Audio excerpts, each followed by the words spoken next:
Kita nyo naman mga kainis, no? Umuulan na ngayon, no? Hindi na nag-snow, umuulan na siya. Wala na snow. Linis yung mga sasakyan, ha? Ayan mga kainis, kung napapansin nyo, papakita ko sa inyo. Ayan, no? Uy, Mercedes-Benz to, ayan, no? Ayan, no? Oh, diba? Ayan, baha na, oh. Ang bihira nga naman, ano? Kaya madali, mabilis matunaw yung snow dahil sa ulan. Tapos itong mga ilang araw, uulan uli mga kainis. Tapos mag-i-snow daw uli. Naku, pambihira. Winter, spring, summer, or fall. Tuloy ang buhay sa Canada. Ang malupit nito, yung mga hindi pa natutunaw na snow, pag naulanan, tapos hindi agad natunaw, yun yung madulas. Yun yung madulas. Pero ang ganda na ng mga temperature ng weather natin ngayon. Ayan, oh, yung mga naiiwang mga snow. Oh, dito kasi sobrang kapal ng snow dito, eh.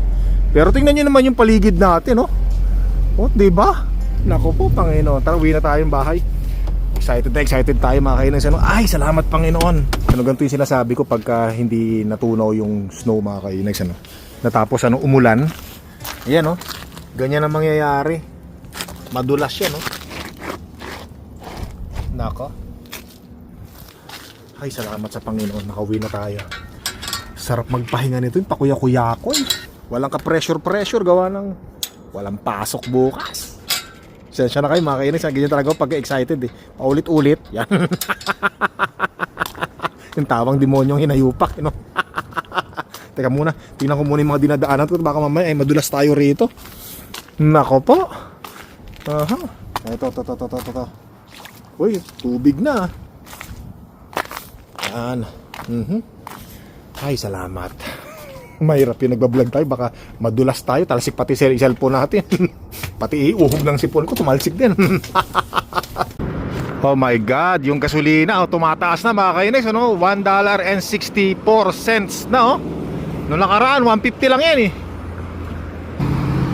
Mukhang uulan, ah. Oh, madilim yung ating kalangitan, no? Nako. Madalas na mag-uulan ngayon mga kainags, ano? Kasi nga, syempre, spring na, eh. Parating na yung spring. Ilang araw na lang, no? Spring na mga kainags, ano? Ayan, no? Kung napapansin nyo, basa yung floor natin, yung ground, no? Ayan, no? Nako. Sarap makitang ganyan na, no? Yan, spring. Tapos, ayan, sabi ko nga sa inyo, yung mga puno na yan, sa madalas mag-uulan, magkakaroon na po ng dahon yan. Kaya nga sabi ko, mabuti pa ang dahon, mabuti pa ang puno. Pagka spring, tinutubuan ng dahon. Yung tao, katulad ni Inags, wala, kahit na dumaan ng spring, summer or fall, wala na talaga. Sa halip na magkaroon ng buhok, lalong nalalagas ang buhok. Yan. Ang bihira. Nasa gilid na nga lang ang buhok ko, nauubos pa. Ay, sila din tawag. Mga sasakyan ngayon sigurado maduming madumi. Gawa nga na nagtatalsikan yung mga tubig mga kainis, tubig ng snow at tubig ng ulan. Kaya kikita na naman ngayon ang mga car wash. Nako. Nagtatalsikan yung mga kung napapansin nyo, no?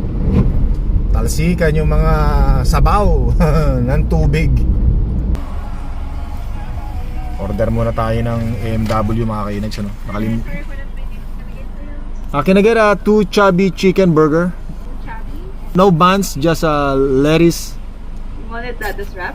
Yes, please. For both? Yeah, just 2 chubby chicken burger, that's it. Would you need bag or good? Bag please. And can I get a bottle of water? About just one? Yeah, just one. Okay. Thank you. Okay, to the window please. Okay, thank you. Medyo maghihintay lang tayo ng mga 3 minutes mga kainags, no? Kasi lulutuin pa raw ang ating chubby chicken burger. Sabi ko tanggalin nyo na yung buns kasi iwas tayo sa carbohydrates. Ang kailangan ko lang yung lettuce wrap. Babalutin nila yung chubby chicken burger. Tapos tubig, birahin natin mamaya ng konti, diba? Kasi syempre kailangan natin ng energy mamaya kasi magbububunga nga na naman ako sa sa ating content, sa ating vlog na to. Bububunga nga ako kasi pag wala ako nakain, mahina ang energy ko, parang patay, lantotay yan. Baka ma-bored kayo sa vlog ko. Although boring na nga yung vlog ko, baka lalo pang ma-boring mga kainis, ano? Ambira. Tsaka baka mas lalong maboring yung mga bashers natin dyan. Yan. Ambira. Andito tayo ngayon sa Albany mga kainags. Ano, yan, dito lang tayo sa harapan ng AMW kasi dito tayo pinapapwesto. Yan, dito yung mapapansin nyo, no? Talaga natutunaw na yung snow. Ayan po, nako po. So ito na mga kainags, ano? Ang ating chubby chicken lettuce wrap. Ayan, no? Nako, bibirahin ko lang mga kainags. Sandali lang iinggitin ko lang kayo sandali. Ay, kung napapansin nyo, nakasombrero na ako ngayon. Hindi na ako nakatuk. At naka-sweatshirt na tayo ngayon uli mga kainags, ano? Medyo nag-sweatshirt ako ngayon kasi hindi pa ako pwedeng mag-t-shirt ngayon gawa ng medyo lumamig ng konti. Sarap.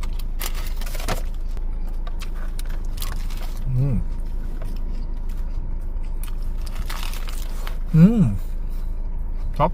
Pag tinatamad ka ng magluto, ito no, lagay mo na lang siguro sa microwave to, no. Ito, mahal-mahal naman to, $10, halos $10, pero wala ka naman makakain dito pag binuksan mo no.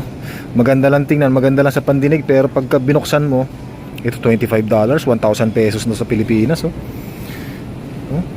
Lobster, no. Pero pag binuksan mo yan, ilang piraso lang makakain mo. Ito okay to, limango. Kaya lang, bawal naman to sa may mga high blood, no. Mahal talaga, no, $14, so grabe. Mga cook na luto na. Grocery nga pala tayo mga kainags, ano. O nga pala mga kainags, ano, update lang kay nanay, no. Yung kanyang kaliwang mata, yung may katarata, naoperahan na raw po siya. Yung kanang mata niya, hindi ko alam kung kailan ooperahan, ano. Pero nag-message na po siya, na sabi niya tapos na raw po yung operasyon ng kanyang katarata. So maraming salamat naman. Grocery tayo, mga prutas mga kainags, oh. Dami, no. Tsaka yan saging.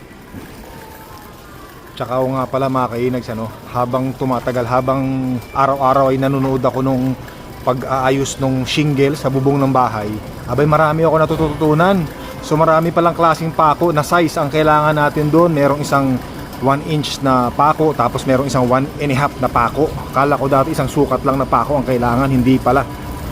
Pag magkakabit ka na ng mga ridge cap doon sa taas, dapat ang pako pala doon 1.5 kasi papatungan na siya ng another shingles, kaya medyo kailangan mahabang pako kasi makapal na yun. Bali ganito yung ibig ko sabihin mga kainags, ano. Halimbawa ito yung bubungan natin, ano, doon sa garahe. Pag maglalagay ka ng shingles, ito yung shingles, di ba? Ang gagamitin nating pako dito 1 inch lang, saktong sakto, at medyo sobra lang ng konti. Pero pag magpapatong na tayo ng ridge cap, another ridge cap, yung ridge cap po, yan yung nilalagay dito sa itaas ng bubungan dito. Yung mga shingles, 'di ba, nakaganyan. Ito yung shingles nakaganyan, 'di ba? Ganyan yung mga shingles, 'di ba? Yung ridge cap dito natin ilalagay. Dito kasi may shingles na yan dito. Papatungan mo pa yan ng another shingles, kaya 1.5 na pako. Yeah. Ang galing na example natin, ano. Sana nakuha niyo mga kainags, ano. Sana nakuha niyo yung mga pinagsasabi ko. So yun, marami ako natututunan habang nagre-review ako lagi ng paggawa ng shingles ridge cap. Syempre, hindi mawawala yung pagkain ng mga alaga nating aso, no? Ito, kuha tayo, syempre. Yan. Asan pa ba? Tingin pa tayo dito. Alam niyo naman yung aso natin, mga kirig, spoiled na spoiled sa atin yan, Alam niyo naman, yan na lang yung nagbibigay ng kaligayahan sa atin, yung mga aso, no? Sobrang sweet, lalo na yung maliit natin, si Saya, sobrang sweet. Kaya talagang tanggal ang pagod ko, Kaya masayang-masaya ako. Talagang ganadong-ganado kong bigyan ng mga pagkain, mga kainags, no? Kahit na medyo magastos, okay lang.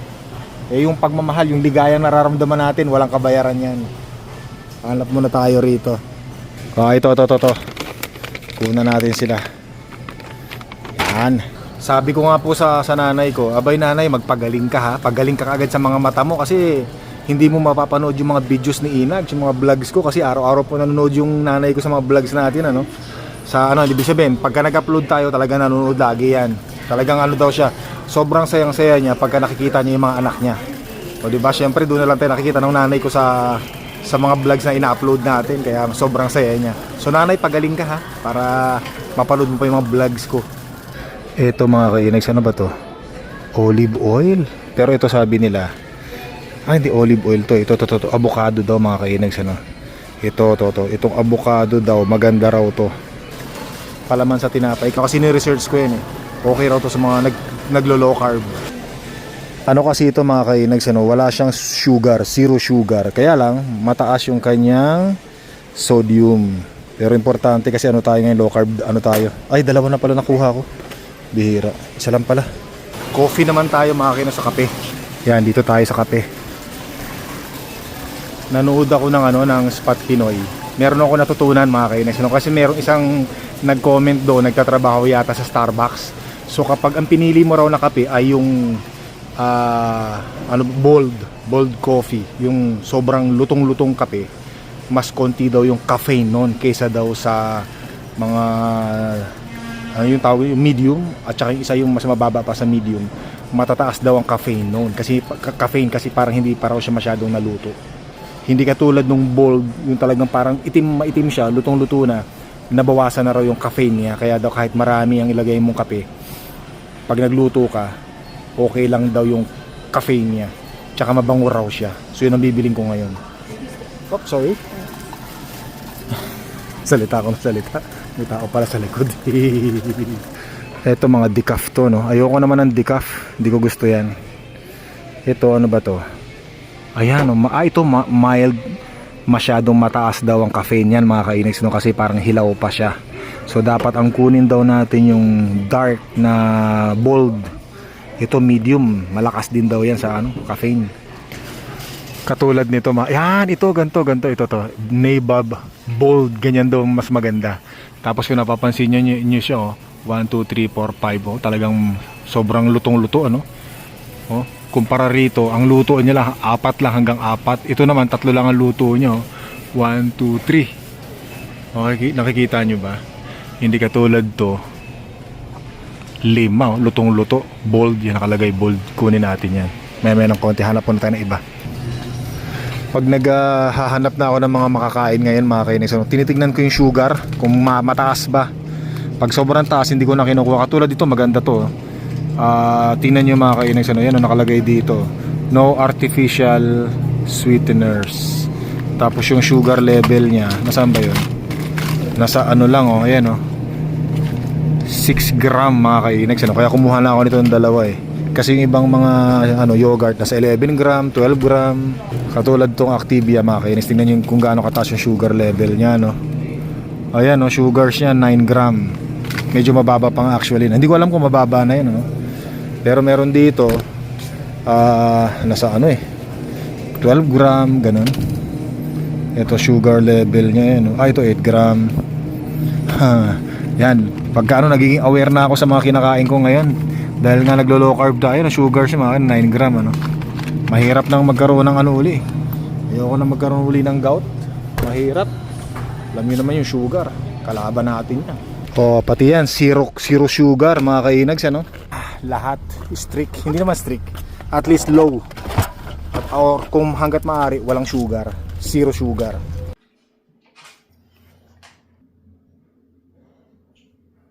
Yun. Magandang gabi uli sa inyo mga kainags, So update lang po kay nanay. So sabi ko nga po sa inyo kanina, naoperahan na po yung kanyang kanang mata sa katarata. So okay na po. Pero naghihintay pa raw po ng ilang araw para maoperahan yung kabila niyang mata, yung kaliwa. So pagkatapos nun, okay na. At masaya, sobrang saya po namin kasi na nagkaroon na po ng lunas yung mga katarata na matanggal sa mata ng nanay ko. Kasi nung hindi pa po natatanggal yan, nangangamba po, natatakot po yung nanay ko kasi sa operasyon. Matanda na po kasi.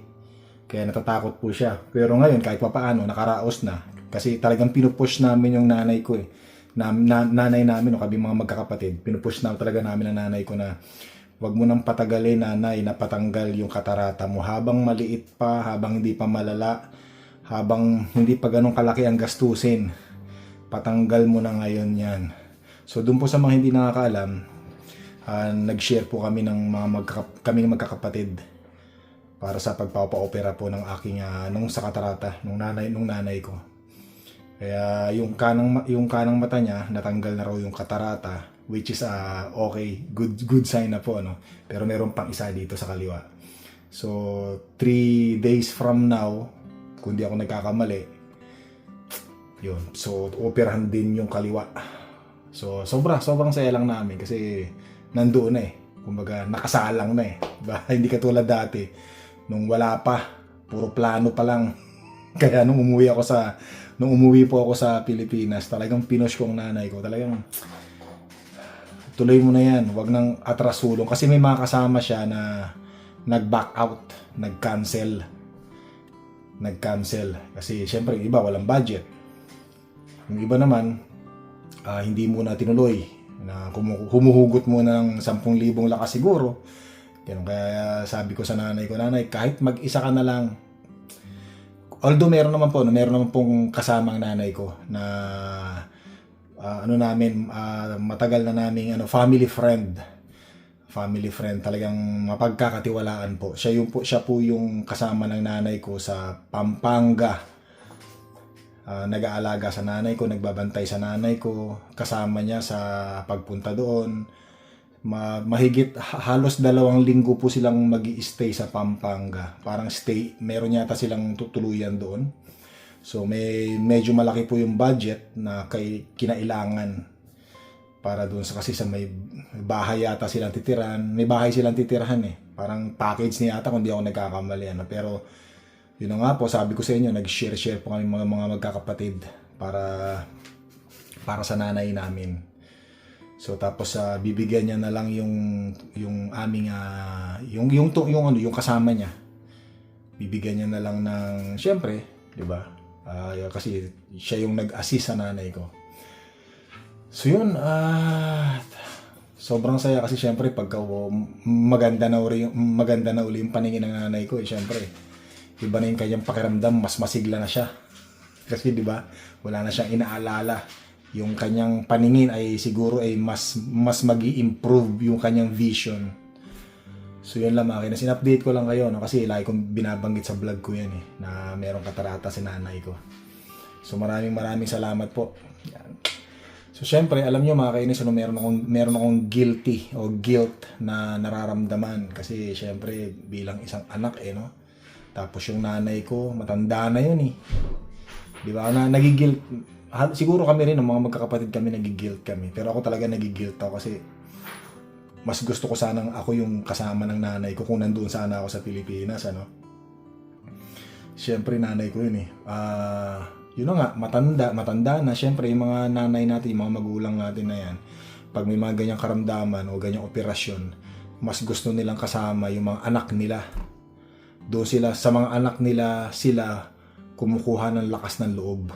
'Di ba mga kainis, Dati hindi ko naiisip yan nung hindi pa ako magulang, nung wala pa akong family, nung wala pa akong mga anak.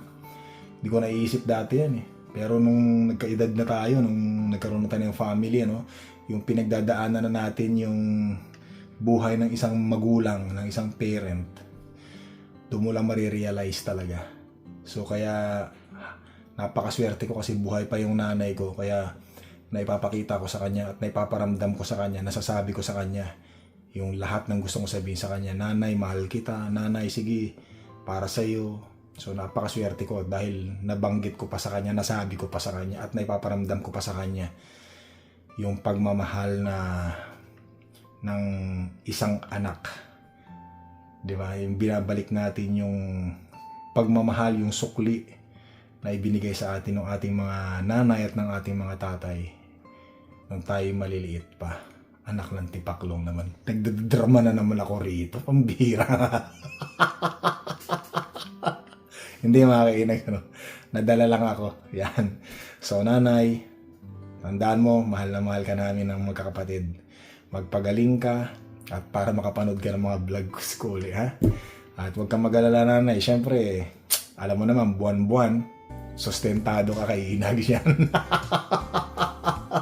So, yan mga kainis, maraming salamat po. Don't forget to subscribe, click the like button, leave your message po at maraming salamat po. Hanggang sa muli.